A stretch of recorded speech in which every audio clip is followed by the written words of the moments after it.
Antes mesmo de você começar a escrever, você como leitor, como foi a tua formação como leitor? Houve uma inspiração, uma aspiração quando você era pequeno? Como aconteceu essa dinâmica? Bom, é muito legal, é uma coisa que eu sempre falo da importância dos livros e da leitura e tal, porque o escritor ele vem do leitor, né? Não existe o caminho inverso, não acredito nele, né? Então, assim, os livros sempre foram parte fundamental da minha vida, assim, eu acho que desde a minha primeira memória de infância, eu lembro que sempre existia algum livro, ou meu, ou da minha mãe, principalmente, que foi a pessoa que me estimulou mais, né? Porque meu pai trabalhava fora, tal, não convivia muito, mas minha mãe, ela sempre me estimulou a ir para a arte, estar em contato com a arte em geral, e os livros sempre foram a minha porta de entrada, assim. Então eu lembro, desde garoto eu lia, sei lá, eu lembro das Aventuras de Gulliver, né, que é um grande Uhum. clássico do gigante e tal, então eu lembro que aquilo me impressionou muito, né.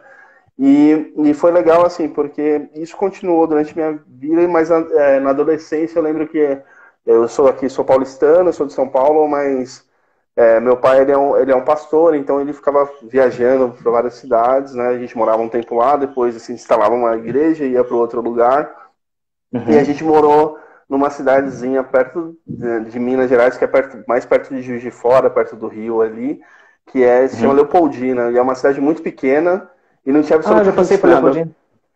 Já passei por lá, já. Uhum. Então, perto de Cataguases ali, tudo. Cataguases, sim, sim. E aí eu morei ali um tempo e era uma cidade que assim, ela tem, né, um conservatório musical muito forte, muito tradicional, mas eu não tenho nenhum dom para música, então minha irmã, ela foi agraciada com esse dom, e eu ia para a biblioteca, né?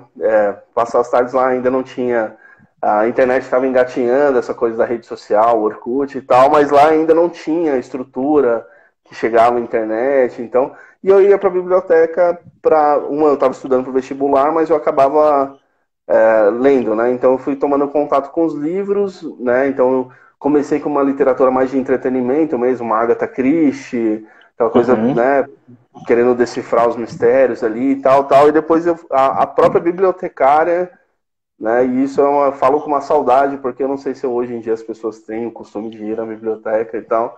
Mas eu lembro que a própria bibliotecária, ela me estimulava, ela falava, você gostou de Agatha Christie e tal, por quê? Aí eu falava, porque tem essa atmosfera de mistério e tal, essas coisas me interessam. Aí ela já me passava um Edgar Allan Poe, que já seria, né, um degrau a Sim. mais e tal. Então ela Uhum. foi me doutrinando nesse caminho como leitora, assim. Então minha formação deu muito a ela, né? E depois de um determinado momento na minha vida onde eu precisei me expressar em termos de sentimento, né, e de uma forma artística, foi muito natural eu escolher a escrita, né, porque já vim com ela, com os livros desde de moleque, então foi a primeira coisa que eu fiz para me expressar quando eu precisei para falar dos meus sentimentos e das coisas que eu não conseguia verbalizar com essa Uhum. voz aqui. Eu precisei procurar uma Uhum. outra voz, então foi a escrita que eu fui procurar. E esse foi o meu caminho, assim. Comecei a escrevendo coisas sobre mim num papel porque eu precisava ver fora de mim.